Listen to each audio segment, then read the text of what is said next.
আসসালামু আলাইকুম রহমতুল্লাহ। কেমন আছেন আপনারা সবাই? আজকে একাত্তর নিয়ে দুটো বয়ান আছে আমাদের সমাজে প্রচলিত। এই দুটো বয়ান নিয়ে কথা বলবো ইনশাআল্লাহ। একটা হচ্ছে আওয়ামী বয়ান, আওয়ামী লীগের বয়ান, আরেকটা হচ্ছে জামাত বা পোস্ট জামায়াতি। দুটোই চরম পার্টিশন, খণ্ডিত এবং সিলেক্টিভ।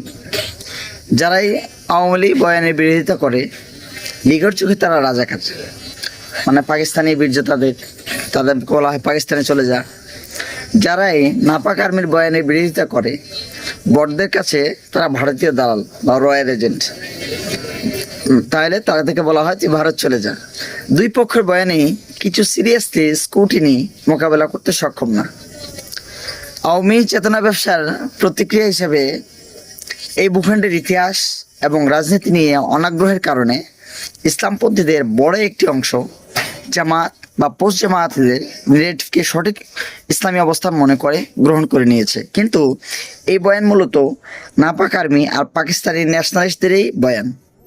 স্রেফ রিঅ্যাকশনারি বিরোধিতা অথবা যখন যে ক্ষমতায় থাকবে তাদের অনুকূলে ইতিহাস ব্যাখ্যা করার যে প্রবণতা, সেটা থেকে এই কথাগুলো বের হয়। আওয়ামী বাঙালি জাতীয়তাবাদী বয়ান এবং পাকিস্তানি জাতীয়তাবাদী বয়ান থেকে বের হয়ে ইসলামপন্থীদের শরিয়ার মূলনীতির আলোকে একটা প্রিন্সিপালড অবস্থান নিতে হবে। সত্যকে স্বীকার করতে হবে, তা যেমনই হোক না কেন।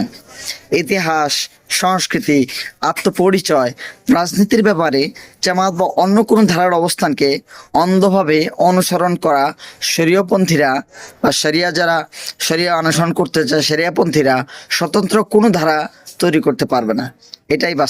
এটাই বাস্তবতা। ধন্যবাদ সবাইকে। আসসালামু আলাইকুম রহমতুল্লাহ।